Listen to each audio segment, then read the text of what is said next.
We've been talking on the first 5 consciousnesses. Who am I? What's this identity? It's a combination of body and the mind. The body is a physiological system, and the mind is the consciousness. Vijnana. Vijnana is a Sanskrit word. So by now, we should well know that Buddhism is not a faith. It's not a blind faith. The Buddha said, in order to meditate, you must know how your mind works. You must know how your mind works in order to meditate.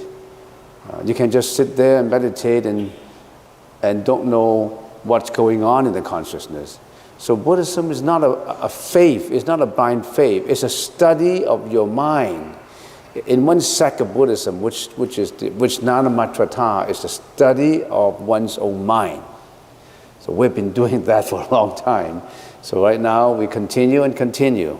We started with the first 5 consciousnesses first, and then we will study the 6th consciousness, which is the Mano consciousness, and then we will study the 7th consciousness, which is the Manas consciousness, and then the 8th, which is the Alaya consciousness. So right now we're still in the first 5. So we know that the body, we have the eyes, the ears, the nose, and the tongue, and then the body, we have hairs, nails, teeth, skin, flesh, veins, bone structures, liquid and bone and internal organs, and all these, the body, which include, of course, the intestines, the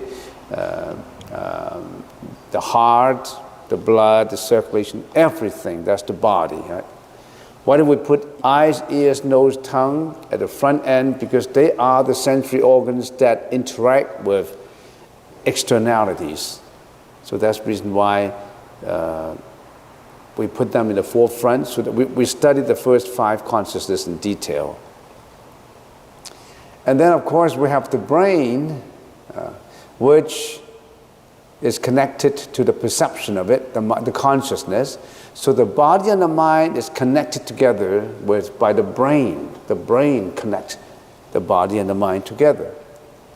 The perception first, with the vision, the hearing, the smell, the taste, and the touch, which is exactly what vision relates to eyes, hearing relates to the ears, smell relates to the nose, and of course, taste relates to tongue.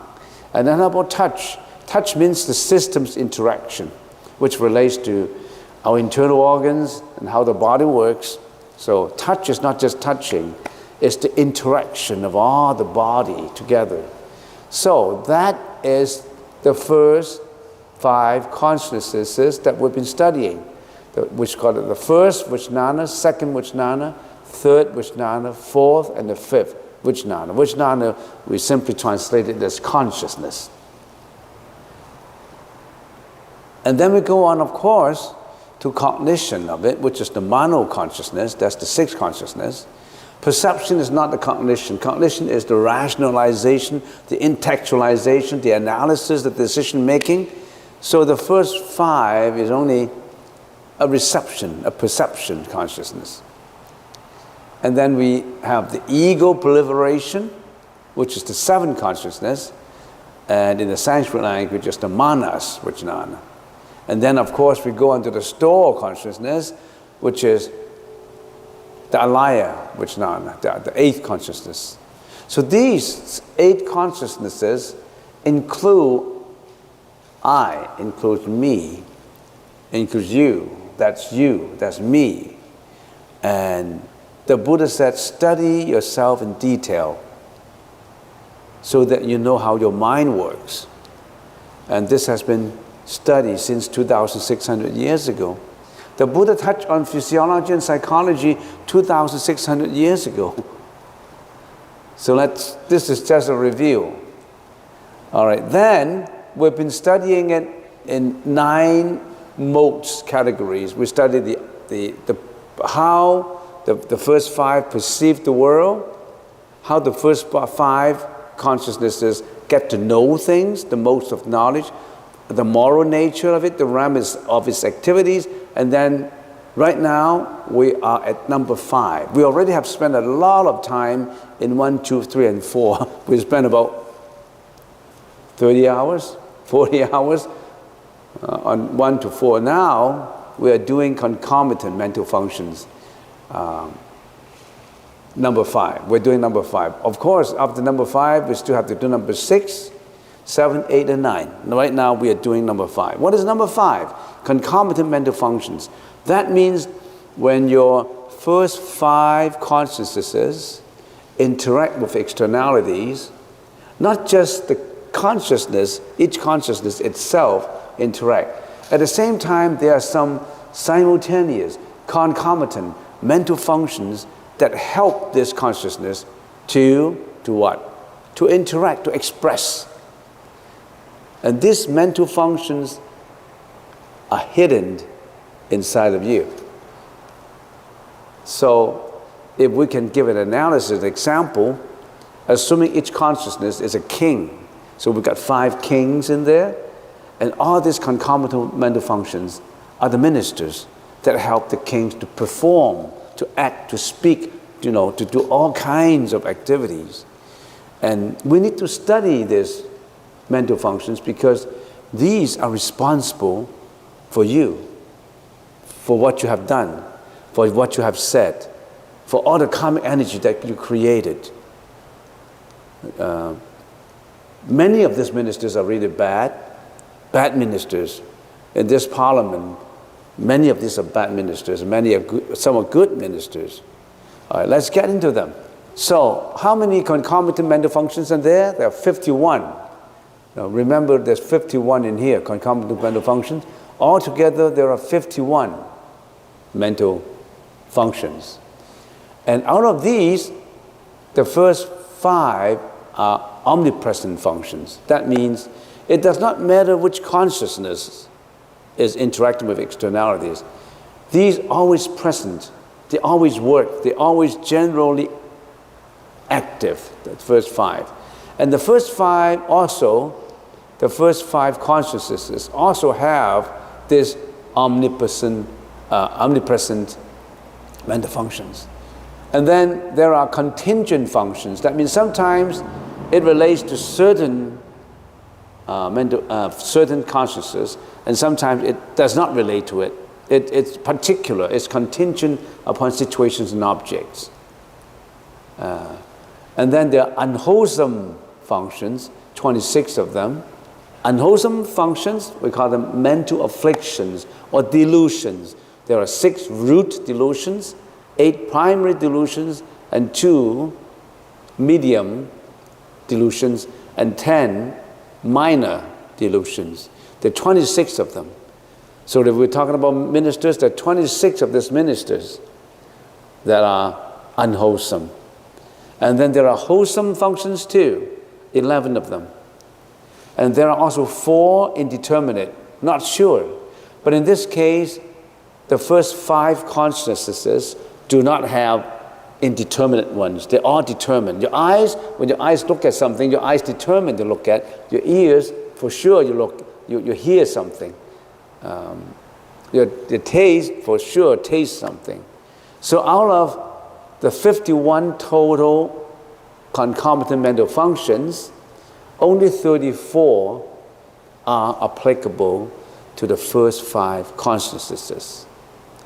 And just for interest, right now, before we introduce the 6th consciousness, the 6th consciousness has all the 51 functions. Your 6th consciousness, the mono consciousness, contain the 51, all of them. But the first 5, the eyes, the ears, the nose, the tongue, etc., only have 34.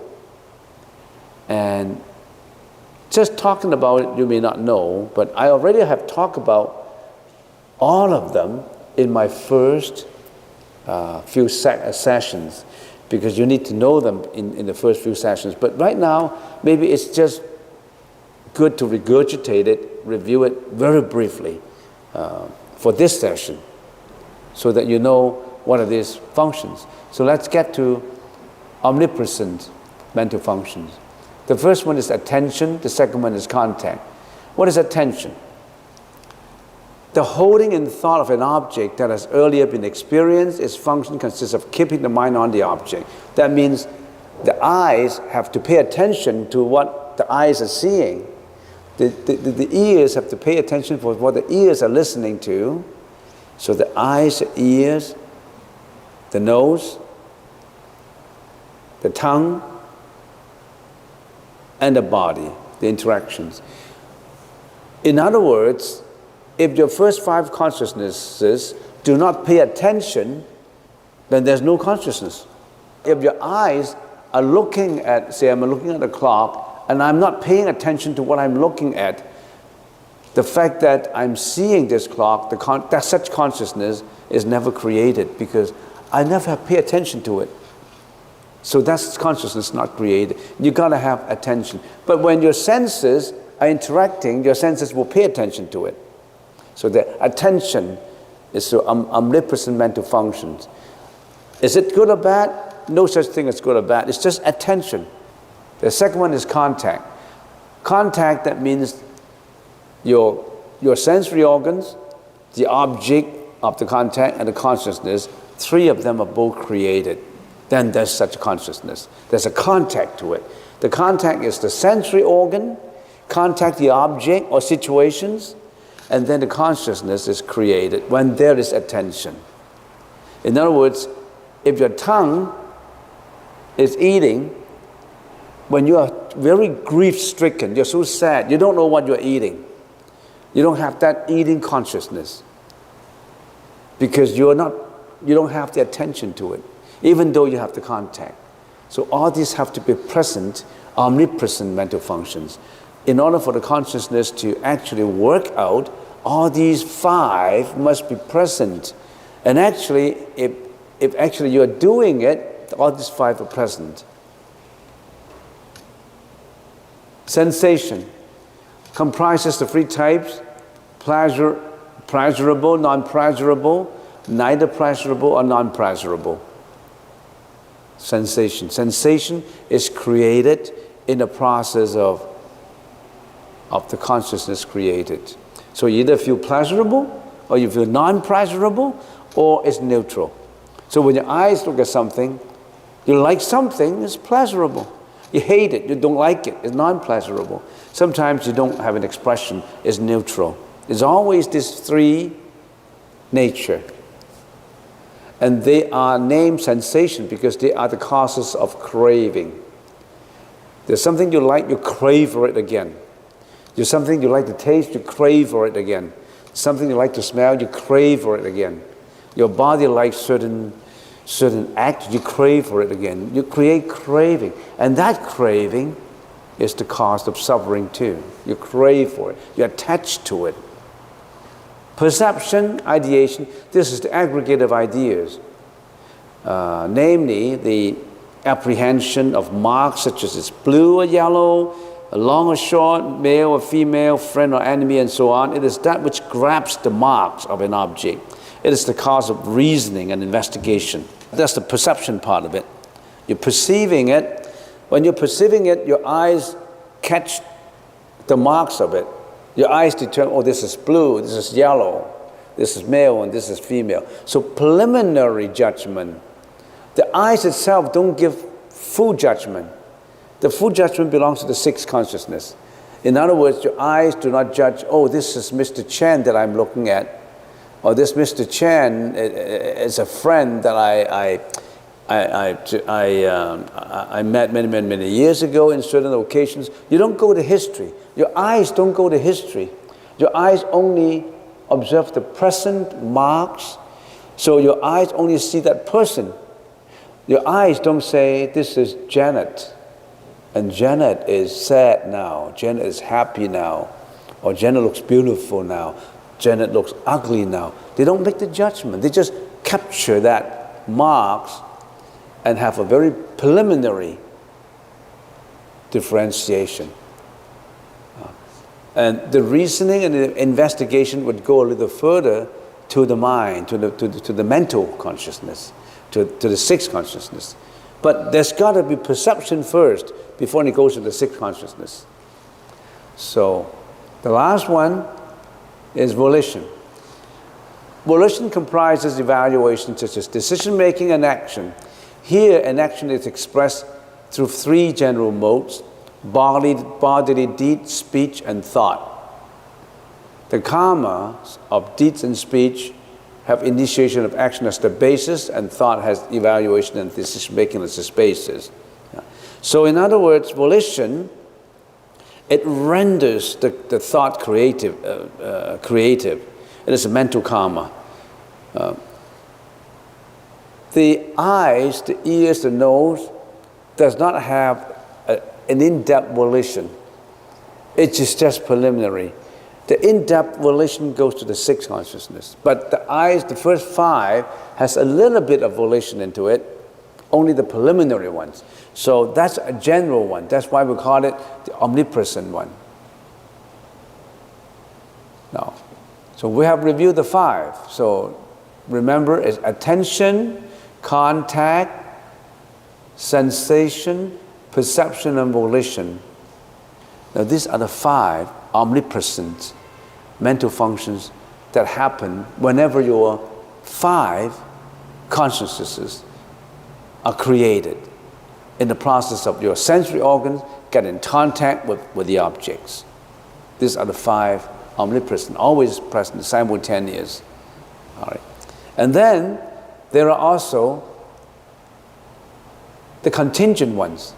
The contingent ones include the desire, resolve, mindfulness, or memory, in this case, concentration and intelligence. These are the next contingent functions that when your first five are interacting with externalities, these may or may not happen. They are not generally active. It depends on situation. Rather than being active in every situation, they function only in regard to specific objects or situations. They're not directly associated with either wholesome or unwholesome or indeterminate, because it could be any one of these. So let's quickly see what each one is. These contingent functions. First one, desire for action. This is the liking for an undertaking. It is a mental function when one sees an object for which it holds interest and concern and hopes to desire it. It may be wholesome or unwholesome. So in other words, when your eyes look at something beautiful and you say this is beautiful, and you would like to hold it, to get it, to steal it, or whatever, you robbed it, or whatever, desire. Sometimes you may create that desire, and sometimes you may not. Sometimes you may create a wholesome desire, and sometimes you may create unwholesome desires. So that desire is your desire for an action. Your eyes, when your eyes see something pretty, then you have a desire for an action to obtain. So that's the next. You may not have that desire. Next one, resolved, is the approval. It is a resolved with regard to an object. It is the mental function that a determination has been made to pursue the object, holding to the certainty of it. The interest is intensify and stays for the object. You resolve to do it. You have that desire to, for example, you went into a shop, okay, and you saw something beautiful, and you didn't have any money, but you desire to get it, and you resolve that I must get it, in spite of the fact that I don't have any money. So you approve that you want to get it. You desire to do something, even at the expense of doing a misdeed, you want to do it.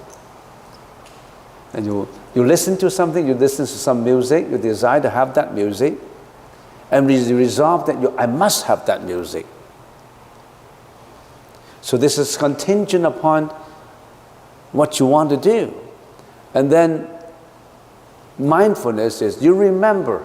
Now this mindfulness is not the mindfulness related to the meditation. The mindfulness, you are very mindful. You remember a memory, a dharma, by virtue of which the mind does not forget the object, but cherishes it in order to to so express it. Mindfulness is that which enables thought to remember an object clearly, not to forget what has been done, is now being done, or will be done in the future. It also applies to samadhi, to meditation too. You have your desire to concentrate on the breath as your anapanasati, and you want to do a concentration. That's on the good part. So in other words, your contingent mental functions could be good, could be bad. If your mindfulness is applied to meditation for concentration, that's good for you because you're creating concentration and mindfulness and samadhi. But if your mindfulness is concentrated on, I must, at the expense of stealing, even by the action of stealing, by the action of, by all means, I must get this material I want. It depends on which one, contingent on what. Is it a wholesome mindfulness or unwholesome mindfulness? It applies to tasting too. You want to taste it. You want to, at the expense of killing an animal, killing a pig, a duck, a chicken, you want to taste. You like the taste of fish. You want to go out fishing. You want to, hook up the fish and bring it in the fishing part of it, and then you want to kill that fish, and then you fried it. That's your mindfulness. You like the taste of it, which involves in killing it. Concentration, absorption or concentration. Samadhi is the unity of the object with the mind, that is the Dhamma, by virtue of which the mind, in an uninterrupted series, remains on an object. Concentration is that which causes thought to be focused on the object. Focusing the mind on the same object constitutes samadhi. Samadhi does not exist separately. That means you have a contingent mental function, 5 contingent mental functions that are hidden in everybody. You desire to have it, you resolve to have it, you remember to have it, you concentrate, you want to have it, then you have it done. Your karma is created. It could be good or bad. You desire to be a university student, and in your grade 12 and grade 11, you always be mindful. I want to go to UBC. I want to study for it. I want to take all the exams. I want to get good marks for it. I'm very mindful of it. So you resolve, you desire to get into UBC, to be a university student. You resolve that you must do it. You approve of such an act that you will do in the future. And then you're very mindful. You went to all the lectures, you studied, you put in all your time to study for it, you took your exams, and then you send in your applications, and you really concentrate on what you're doing. Finally, you successfully, you get registered as a UBC student, you get accepted by UBC, then you're a UBC student. Because initially you have that contingent mental function in you that you want to be it. If you have that successful contingent functions that you want to be a Buddha, and you're so determined, you're so mindful, you're so concentrated, you become a Buddha.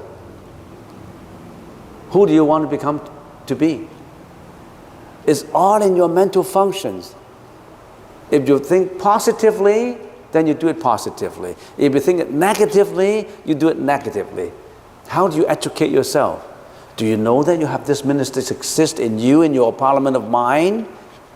But you haven't utilized them. You tend to agree with the unwholesome ministers, and you tend to agree with the unwholesome contingent functions. You don't get into the wholesome contingent functions. You want to be negatively concentrated on what you're doing. And if you are a political leader, you want to be negatively using your contingent functions to attack, to occupy, to possess another territories, then you wage wars. So you see the difference? All right, last but not least, the intelligence of it, the discernment. It is the function of the mind that makes the choice of accepting or rejecting the object. It could be a wholesome one, unwholesome one. It works only within the parameters. of the six consciousness, but also within the seven consciousness. So in other words, this intelligence, contingent factors, is particularly active in the six consciousness. The intelligence do not happen in the eyes. Such an intelligence, the discernment. The discernment does not happen to the eyes, the ears, the taste. It only happens to the sixth consciousness, which is the mental consciousness. So these are contingent mental functions. We have learned the 10 mental functions. The first 5 are omnipresent ones, simultaneous. It happens to every consciousness. It's present all the time in all situations. The next 5 is contingent mental functions that may or may not happen, that may be wholesome or unwholesome. It depends on that person. So these are the 10 mental functions that are always inherent in us. Right now we are only studying the omnipresent functions and the particular functions. It involves a lot of interpretations. Don't forget the categories. Don't forget the main topics. Don't get lost in the forest. This is the whole forest. Don't get lost. It's easy to get lost because you think this is complicated. There's 108 in some situations. You see, sometimes I'm amazed at how the Buddha can present these things to us. It's so systematic, so logical, and it really follows your thought through. It's like a course. It's like an academic course in your studies. Right now, the first 5 consciousnesses have these 2, right? And then the first 5 consciousnesses only have 13 of the unwholesome functions.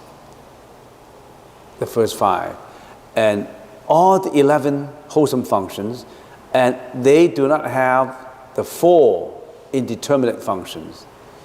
So the first 5 consciousnesses are better than the 6 because out of the 26, they only have the 13. They only have half of the unwholesome functions. And right now, we have 15 minutes to go, and let us examine what are the 13 unwholesome functions that pertain to the first 5 consciousnesses? And what are the 11 wholesome functions that our eyes, our ears, our nose, our tongue, our body have? What are these? Let's get into them.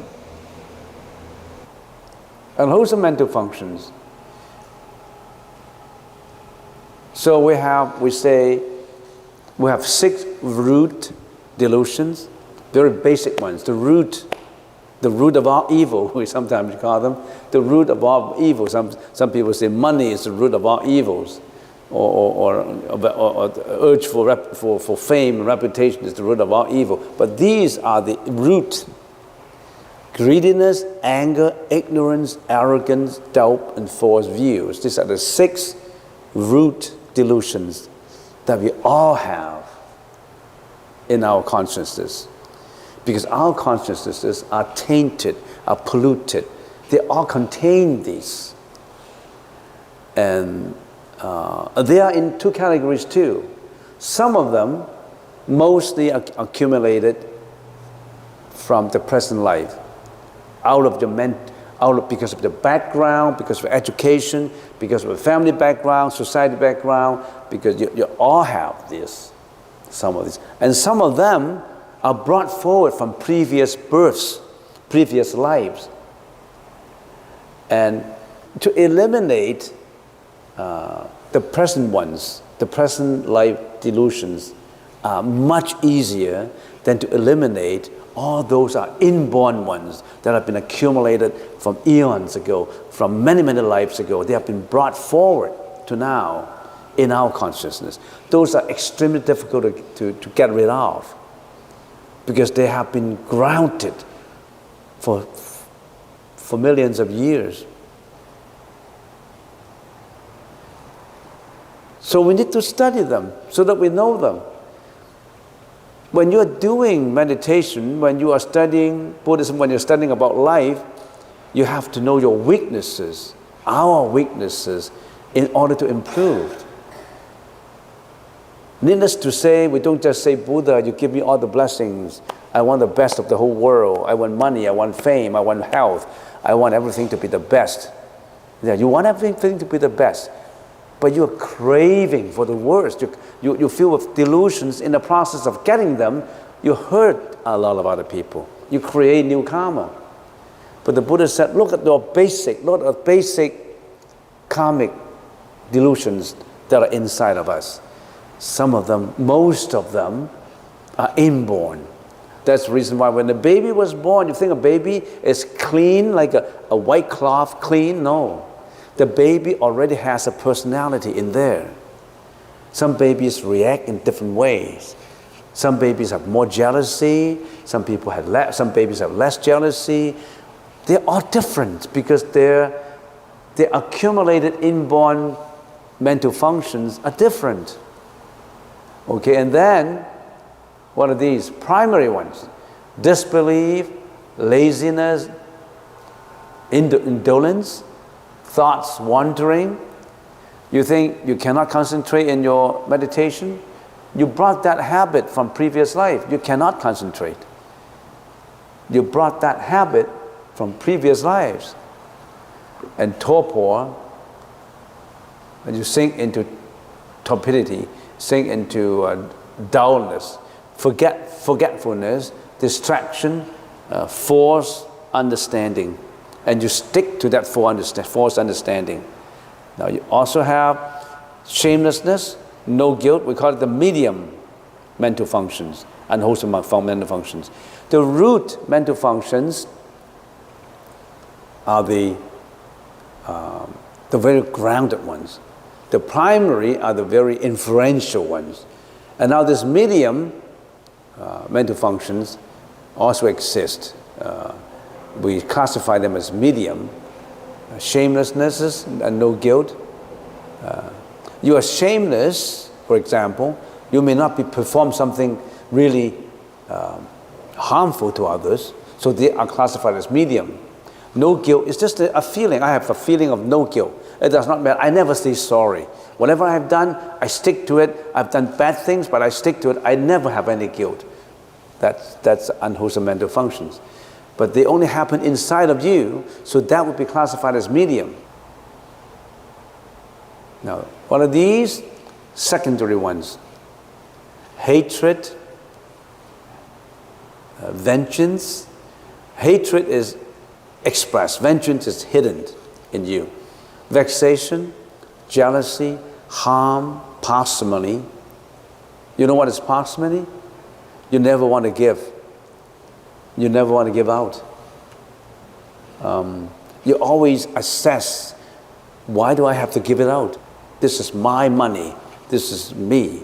But some people, some people really want to give.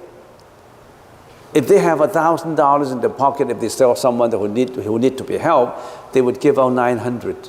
They only retain 100 for themselves. I remember many years ago when I was a child. At that time, I was 11 years old. And my junior school, I was in junior school. I had to travel, I have to take a ferry. Like, it's the same as like I was living on Bowen Island. I had to take a ferry to North Van to my school. So I had to take a ferry to my school every morning. I was 11 years old approximately. And one morning I was on a ferry. The Hong Kong ferry, each ferry carry 300, 400 people on the passengers on the upper floor, and there's a lot of cars on the lower floor. And I was sitting in there. I was hurrying, doing some unfinished work that I haven't done, my homework that I haven't done. I make use of the time to do my homework on the ferry because I was quite lazy at that time.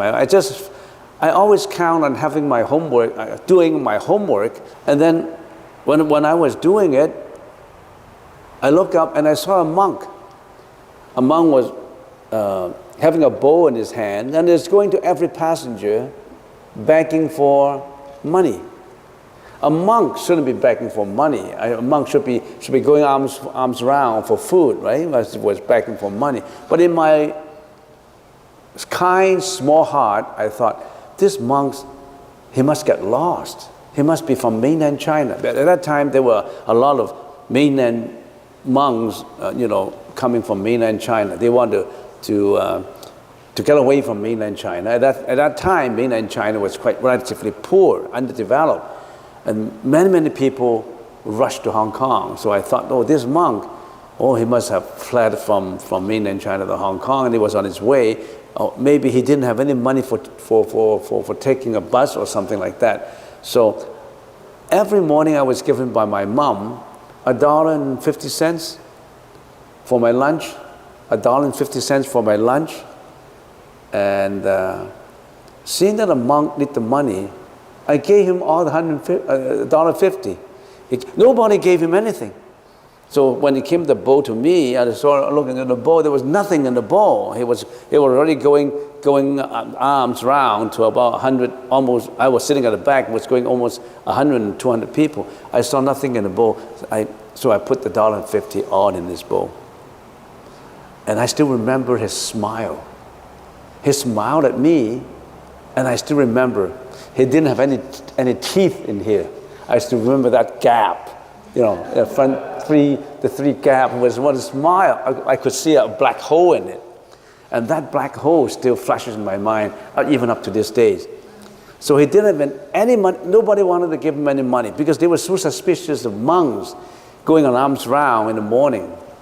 And everybody was so tired in the morning. Some people were reading newspapers. Some people were just sleeping and dozing off. I was hurriedly doing my homework, and I look up this, I was actually watching since he started begging in there. So he didn't have any money. So I gave him all of it. I was 11 years old at that time. And what happened to my lunch? I tried to borrow from my friends. I borrowed 50 cents from here and 50 cents from there, and I got $1.50. I still have my lunch, and I finally paid back. But at that juncture, at that moment, I didn't think about my own lunch. I just thought about maybe I should give it to that monk who didn't have any money for traffic, for transportation, so I just give it out. And later I found in sutras that if you really give to a monk who is really in need, you have a lot of blessings. I found it out later. And that's the reason why I became a monk myself now. And also I didn't have any, in my life, I haven't been really short of anything. I really haven't really been very poor, maybe that's the reason, that's cause and effect. So that's parsimony, as some people never want to give out. I can see a lot of people who have this kind of problem, parsimony. Many years ago, we gave out lunch, Chinese or whoever you are, at lunchtime, and I said, it's free, but you can give any money you want. You can give donations. And sometimes we really give a good lunch, have good food. And you know what happened? And then after they eat their food, and they deposit money into the box, donation box. And sometimes, at one day, they didn't give in anything and they didn't drop in any money in the box. So I heard cling, there's a cling in there. And I was interested in how much money that person dropped in. 25 cents. I mean, the lunch is worth more than 25 cents. You ate a lunch and you only drop in 25 cents. So you must have, despised the lunch. Nobody would give him 25 cents for a good lunch, would you? If he was forced to do a hamburger, he would give him $1.50. How much is a hamburger these days? How much is a hamburger? $8? $8, maybe about 12 years ago, it could be about $4, right? A hamburger is worth $4. I remember that lunch was quite a good lunch, and he only put in 25 cents. Cling, 25 cents. He didn't want to give. He's so parsimonious. So parsimony, pride, concealment, flattery, and deceiving. So these are the secondary ones. And in the first 5 consciousnesses, there are only 13. The 5 consciousnesses do not have all these 10. No. Because all these 10 secondaries, why are they called secondary? They're called secondary because not because they are unimportant. Because they are so hidden, so subtle. The eyes do not have hatred. The ears do not have vengeance. They don't have vexation. The tongue do not have jealousy. So these are so subtle, so unnoticeable, so skillful that only the mentality, only the 6 consciousness have all of them. The eyes do not have them. So that's the reason why they're not included in the eyes' unwholesome mental functions. All these 10, they don't exist in the eyes. They only exist in the mind, in the mentality of it. And they exist, they're so skillful, so subtle, so unnoticeable. You have a lot of jealousy that you may not know. You're so parsimonious that you may not know. You don't want to give out. You have so much pride in you. You're so proud of yourself that you may not know. You have a lot of flattery in you. You do not know. You're so egoistic. You may not know, because they're so skillful, so subtle. All these.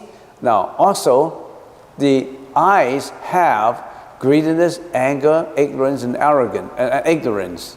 Remember, out of the 26, the first 5 consciousnesses only have 13. So you drop 10 right there. So where do you drop the other 3? The eyes do not have doubt. The eyes just capture the images. The eyes do not have false views. The ears do not have false views. The eyes do not have arrogance. Your tongue do not have arrogance. So you drop arrogance, doubt, and false views with the first 5 consciousness. So altogether you drop 13, right? So what do we have? Let's get back to the very beginning. So the eyes, the first 5 consciousness, only have this and this and these. And then you ask, how can the eyes have shamelessness? This shamelessness and no guilt is so slight in the first 5 consciousnesses. They are very unnoticeable. They may not even exist in some situations, but they have a little bit, according to the study of the consciousness, they have a little bit of those. So these are the explanations of all these, of all the mental functions. The root mental functions, the unwholesome mental functions, the meaning of them, what's the meaning of laziness, thoughts wandering and all that. We already have explained it in many sessions before. The first 5 consciousnesses have the 11 of them, the wholesome ones. Faith, shamefulness, guilt, no greed, no hatred, no ignorance, diligence, joy, equanimity, no indolence, and no harming. Now we have, these are the good ministers that are in our consciousness. In other words, we're not all bad. We're not all negative. We're not all, hopeless. In our mind, we also have the good ministers. It's just we have the bad ones, more bad ones than the good ones. Why? Why do you say, how come the Buddha said we have more bad ones than good ones? Because if you have all the good ones, you are not in this world. You are in the second level of the world. Our existence is in the lower level. There are better ones, there are better existence, sentient beings than us. They are in the Rupa Dhatu. The apparent characteristics, as far as karmic energy is concerned, in the level higher than us is, they do not have the sensuous mental afflictions which we have. In other words, in that world, there's no such thing as relationship. In this world, we think relationship is important, but in this world, is the relationship, is the relationship between male and female that get us into this world. In the higher world, they don't need that anymore. They only have one gender. If there's a gender exists, Gender exists only when that is sensuality. Only. But in that level, there's no such thing as gender, no man and woman, no such thing. That is a higher level. And then, of course, there's another higher level. So the reason why we have more unwholesome mental functions, the mental function is because we have done all these unwholesome acts. That the reason why we went into this world. This is the karmic world, the world of desires. Okay, there's 4 neutral or uncategorized mental functions. They don't exist in the first 5 consciousnesses. Drowsiness, regret, investigation, and scrutiny. They don't have drowsiness. They don't have regret. Drowsiness, this is when we are full, when we are dull-minded and confused and cannot accurately cognize things. If you sleep, in order to ease the body of meditation, that is wholesome drowsiness. If you oversleep, that is unwholesome. Sometimes drowsiness does not refer to sleep, but to the function that occurs at a time of falling asleep. So drowsiness, they don't occur in the first 5 consciousnesses. Regret, there's 2 kinds of regrets. You feel regretful of things that you have done wrong, that is a wholesome regret. But sometimes you feel regretful of things that you have done right, that is unwholesome regret. Let me give you an example on this. You come into a charitable organization, and then on that day you're particularly kind. You feel happy. You feel very compassionate on that day, and you went into a charitable organization that you like so much. That organization care for children, for example, or care for handicap. Then you feel so like it. Then you have on that day you have so much compassion. You wanted to give out in your bank account, and you have say $10,000. So you were so pleased, and then you want to give out 5,000, half of it. So you donated 5,000 to a charitable organization, and then you gone home. And then you call up your friend. You say, I donated 5,000. Oh, are you stupid? You donated 5,000. You only have 10,000 to friend. You donated 5,000. You know how much is $5,000? You immediately feel regretful. Oh yeah, I should kick myself. I shouldn't have donated 5,000. After all, I don't know what they do with the 5,000. They may spend all the 5,000 in administration. Oh, I shouldn't have done it. I should only donated about 500. Why should I donate 5,000? You feel very regretful on the compassion you expressed at the time of donating. That's an unwholesome regret. When you have done something good on charity, you don't regret on it. You don't regret on what you have done. But you have done the wrong thing, you regret on it. That's wholesome. You know, I have scolded someone, I feel regretful. That's wholesome, because a regretful feeling is a wholesome feeling on the things that you have done wrong. Or the things you have done right and you feel regretful about it is not a wholesome regret. Investigation and scrutiny. It could be wholesome or unwholesome. They refer to functions that rely on language to further clarify the cognition object and deepen investigation of it. These are factors of volition and intelligence and lies within the mental or the mano consciousness. So the first 5 consciousnesses do not have this uncategorized mental functions, indeterminate. They're indeterminate. So getting back to the first slide that we have studied concomitant mental functions that happen simultaneously with the first 5 consciousnesses. The total concomitant mental functions, there are 51. Out of the 51, only 34, only the first 5 consciousnesses only have the 34. So that's how we study the mind. We study the mind, our own mind in detail, so that we know what we're doing. That's Buddhism. That's one sect of Buddhism that studies the mind, and that's called Vijnanamatrata. We'll carry on. We still have other categories that we have to study. For example, the categories. What do we have? We have next time we'll study the necessary conditions, preconditions. There are conditions for the first 5 consciousness to come true, to act, to behave. And there are also how does each consciousness function, and how do we transform our tainted consciousness into enlightenment according to what the Buddha taught us. How do these 5 consciousness can lead us to enlightenment? These 5 consciousness could be doing bad things that lead us to hell, but at the same time they could be doing good actions to lead us to enlightenment. Don't blame your consciousness. Don't say my eyes are bad, my ears are bad. They are tools, but you have used them wrongfully. You use them to steal, to kill, to commit sexual misconduct, to do all kinds of bad things. But the Buddha said, turn around. You could utilize them. You can transform them. Utilize these tools to see good things, to listen to good things, to do good work. You are the master of your own senses, but you haven't mastered them well. Now you should learn how to master them. In your meditation, how you slowly master your senses.